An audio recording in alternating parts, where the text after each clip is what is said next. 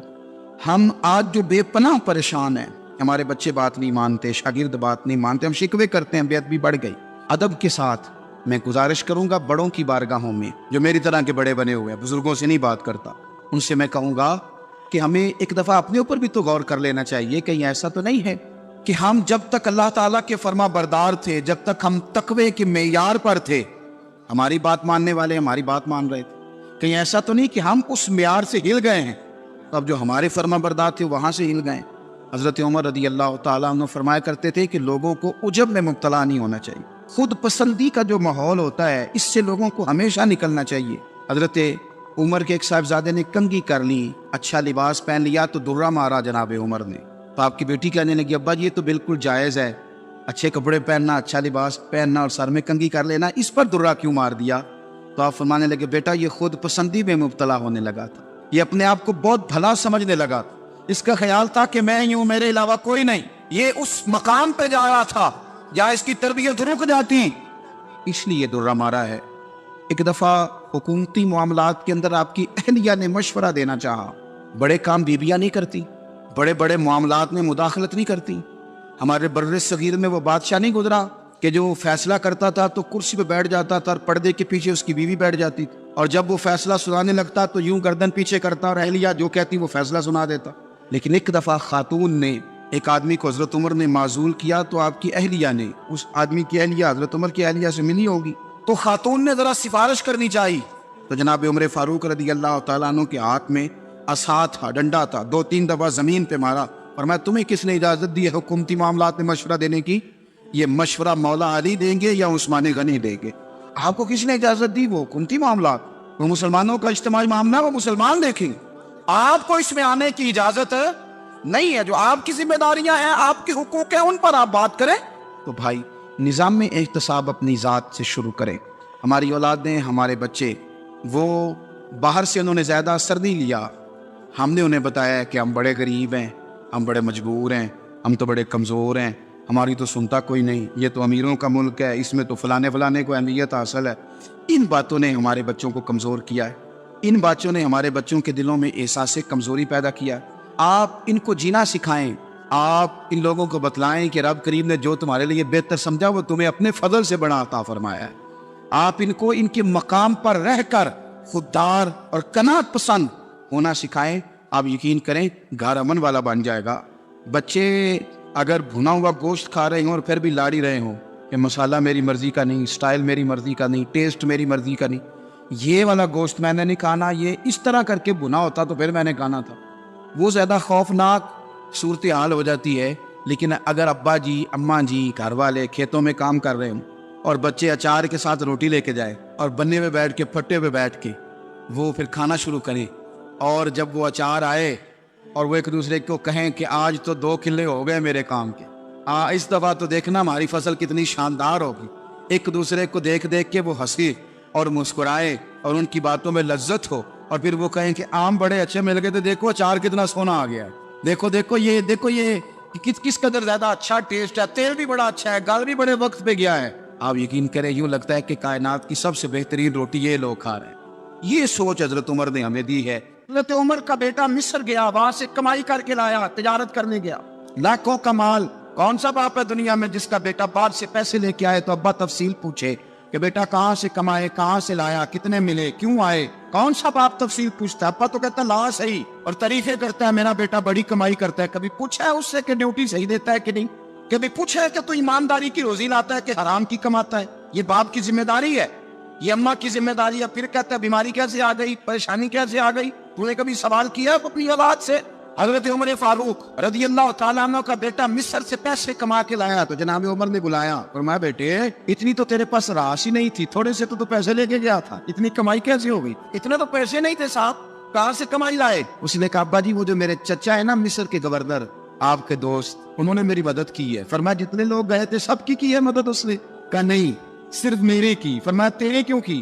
کہا حضور آپ کے دوست ہے۔ فرمایا چپ کر، حضور انہوں نے مجھے اتنے پیسے دیے، میں نے کاروبار میں ڈالے تو نفع آیا تو میں ان کی رقم دے کے۔ فرمایا خاموش ہو جا، باقی جتنے لوگ گئے تھے سب کی مدد کی اس نے؟ کہا نہیں حضور صرف میری کی۔ فرمایا اس نے تیری مدد نہیں کی، اس نے خلیفہ کے بیٹے کی مدد کی، اس لیے کہ وہ خلیفہ کو اپنے حق میں نرم کر سکے۔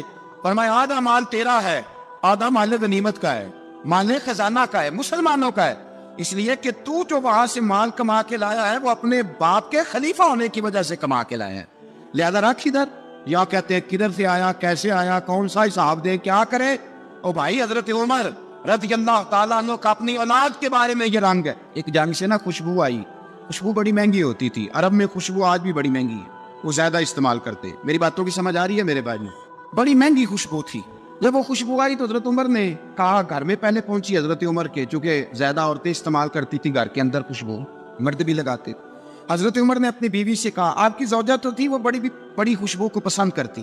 حضرت عمر نے اپنی زوجہ سے کہا کہ خوشبو لاؤ، میں نے ایک عورت کی ڈیوٹی لگائی ہے، وہ خوشبو تول کے نا تو بھائی سب برابر صحابہ میں بانٹ دے گی۔ تو آپ کی زوجہ کہنے لگی کسی بی بی کی ڈیوٹی لگانے کی کیا ضرورت تھی، میں جو موجود تھی میں بانٹ دیتی ہوں تول کے بھائی سب برابر۔ آپ نے فرمایا نہیں تو رہنے دے، اور فلانی بی بی بانٹے گی۔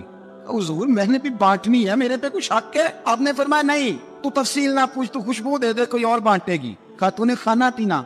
کہنے لگی نہیں مجھے بھی آج آپ کو بتانا ہی پڑے گا کہ کوئی جو بانٹ سکتی ہے تو میں کیوں نہیں بانٹ سکتی؟ زوجہ کہتی عمر نے بات کی تو میری چیخیں نکل گئیں۔ حضرت عمر فرمانے لگے جب تو خوشبو بانٹے گی نا تیرے ہاتھوں کو بھی لگے گی، تیرے دوپٹوں کو بھی لگ جائے گی۔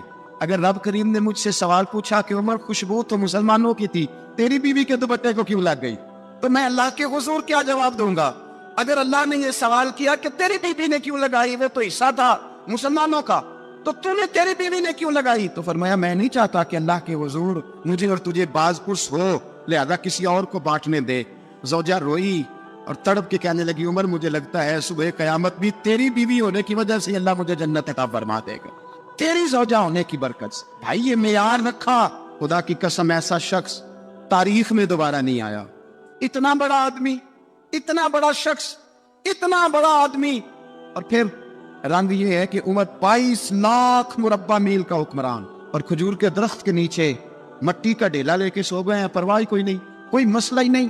2 غلام ساتھ بیٹھے، ایک روٹی حضرت عمر نے گھر سے منگوائی، تھوڑا سا سرکہ، غلام کہنے لگے ہم نے بھی کھانی ہے، فرمایا کوئی حرج نہیں، روٹی کو پیٹ بھر کے کھانا ضروری تو نہیں، 3 حصوں میں بانٹ لیتے۔ ایک آدمی آیا ہوا تھا مصر کا رہنے والا ملنے کے لیے، اس نے پوچھا عمر کدھر ہے، تو کہا وہ ادھر جاؤ مسجد میں بیٹھے ہوں گے، اور واپس آیا تو کہنے لگا وہاں تو 3 غلام بیٹھے، ایک روٹی بانٹ کے کھا رہے ہیں، لگتا ہے کئی دنوں سے روٹی نہیں ملی۔ کہا 3 غلام تو کوئی نہیں، وہاں 2 ہی تھے، تیسرے تو امیر المومنین تھے۔ اس نے کہا نہیں 3 غلام ہیں، کپڑے بھی ایک طرح کے پہنے ہوئے، بلکہ 2 کے تو پھر صحیح ہے، تیسرے کے تو زیادہ ماڑے ہیں، کپڑے بھی ایک طرح کے، کھانا پینا بھی ایک طرح کا، اور ان کا نشست برخاست بھی ایک طرح کی ہے، لہذا کوئی فرق نہیں۔ حضرت ابو ہریرہ کہتے ہیں میں لے کے آیا، اور جناب عمر کو جب میں نے کچی زمین میں تہمت سمیٹ بیٹھے دیکھا تو میں رو پڑا۔ میں نے اس مصر سے آنے والے کو کہا تو اس کے جلوے دے، اگر اس کی ذات میں اتنا حسن ہے تو محمد عربی کا مقام کیا ہوگا؟ مقام غور 10 محرم کو لوگ دیگے پکائیں گے نا، ہم بھی پکائیں گے انشاءاللہ، یہاں بھی پروگرام ہوگا۔ تو 10 محرم کو جو دیگ پکنی ہے تو ایسا نہیں ہو سکتا کہ یکم محرم کو حضرت عمر کے نام کی بھی کوئی پک جائے۔ اگر امام حسن حسین کے نام کی دیگیں پکے تو جو امام حسن حسین کے سے پیار کرنے والے ہیں، جو امام حسن حسین سے ہم لوگوں نے بھی عجیب رٹا اپنایا ہے نا، ہم لوگ بات کا ایک پہلو دیکھتے ہیں دوسرا نہیں دیکھتے۔ حضرت امام حسن اور حسین کو بھی نبی پاک نے شہید کہا، اور جناب عمر کو بھی رسول اللہ نے خود شہید فرمایا، فرمایا شہید ہے، خود فرمایا اپنی زبان سے کہ یہ شہید ہے، خود میرا عمر شہید ہے، تو ان کے نام کی دیگ نہیں پکنی چاہیے، اس طرف نہیں ہماری توجہ ہونی چاہیے۔ اور اہل بیت نبوی، یہ بات میں پہلے بھی کرتا ہوں آج پھر کرنا ضروری سمجھتا ہوں، اہل بیت کا پیار سن لو کان کھول کے، اہل بیت کا پیار اگر ہمیں کسی نے سکھایا ہے تو سیدنا عمر فاروق نے سکھایا ہے۔ اہل بیت نبوت کی محبت اگر کسی نے سکھائی ہے تو کس نے سکھائی ہے؟ بول کے بتائیے، حضرت عمر نے۔ اہل بیت کا پیار ہمیں حضرت عمر نے بول کر کے سکھایا ہے۔ بھائی یاد رکھے، کسی کی طاقت نہیں تھی دم مارنے کی حضرت عمر کے سامنے، طاقت ہی نہیں، کیسر و کسرا کانپ جاتے تھے، جرأت ہی نہیں کرتے تھے حضرت عمر۔ ہمارے تو تعلقات بڑے ہیں نا غیروں سے۔ حضرت ابو موسیٰ اشعری رضی اللہ تعالیٰ عنہ فرماتے ہیں میرا منشی عیسائی تھا، وہ کاتب کہتے تھے وہ لوگ، میرا حساب کتاب عیسائی تھا، تو فرماتے ایک دن میں نے وہ سارا حساب کتاب لین دین کے حضرت عمر کو دکھایا تو فرمانے لگے جس میں لکھے ہیں اس کو بلاؤ۔ کہنے لگے وہ ضرور مسجد نہیں آ سکتا، کیوں نہیں آ سکتا؟ کہنے لگے وہ عیسائی ہے۔ کہتے ہیں حضرت عمر جلال میں آ گئے، آپ فرمانے لگے جنہیں رب دور کرتا ہے تم کیوں قریب کرتے ہو، جنہیں اللہ دور کرتا ہے؟ فرمایا تم غیروں کو اگر عہدے دو گے تو اپنوں کا کیا بنے گا؟ اگر تم غیروں کو عہدے دو گے تو اپنوں کا، ہم نے غیروں کو عہدے دیے تو دیکھا نا اپنے کس طرح کاٹے جا رہے ہیں۔ غیروں کو جو عہدے دے دیے، جرانے سارے غیروں سے روز دعویٰ ہوتا ہے چین ہمارا سجن ہے، چین ہمارا دوست ہے۔ او بھائی دوست ہے تو اس سے کہو نا کہ برما تو تمہاری ایک چھوٹی سی ریاست ہے، چین کے بغیر تو وہ سانس بھی نہیں لے سکتا، اس کو کہو نا اس حکومت پہ دباؤ ڈالے۔ لیکن ہم لوگوں نے غیروں کو عہدے دیے تو اپنے پس گئے۔ حضرت عمر کہتے تھے ذمی کا ہم ادب کریں گے، ذمی کافر کا ہم، ایسا کافر جو مسلمان ریاست کو قبول کرے، بدامنی نہ پھیلائے۔ ایک آدمی کو آپ نے دیکھا آنکھوں سے نابینا ہے اور بھیک مانگ رہا ہے، تو حضرت عمر کو نظر آ گیا، فرمایا کون ہو؟ اس نے کہا میں یہودی ہوں۔ فرمایا بھیک کیوں مانگتی ہو؟ کہا جب تک تندرست تھا مسلمانوں کو جزیہ دیتا تھا، بوڑھا ہو گیا ہوں کیا کروں؟ حضرت عمر نے گھوڑے کی پشت پہ بٹھایا، کافر کو گھوڑے کی پشت پہ بٹھایا اور بٹھا کے مدینے لائے۔ حضرت علی شیر خدا وزیر خزانہ تھے، فرمایا علی اس کا وظیفہ جاری کرو۔ کہا یہ کون ہے؟ فرمایا یہ یہودی ہے لیکن یہ ہمیں جزیہ دیتا رہا، بوڑھا ہو گیا بیچارہ، بھیک مانگنے پہ مجبور ہے، ہماری حکومت کے اندر رہتا ہے، اس کا پورا وظیفہ، جتنا خرچہ اتنا وظیفہ لگاؤ۔ حضرت علی کہتے ہیں میں وظیفہ لگا رہا تھا اور وہ میرے نبی کا کلمہ پڑھ رہا تھا، وہ رسول اللہ کا کلمہ پڑھ رہا تھا۔ یہ مزاج، یہ نہیں کہ کافر۔ حضرت عمر نے گورنروں کو خط لکھے تھے کہ زبردستی کسی کو مسلمان نہیں کرنا، جہاں ان کی عبادت گاہیں بنی ہو تو گرانی نہیں، کوئی مندر کوئی گرجا ضائع نہیں کرنا۔ اسلام سب کو جینے کا موقع دیتا ہے، پر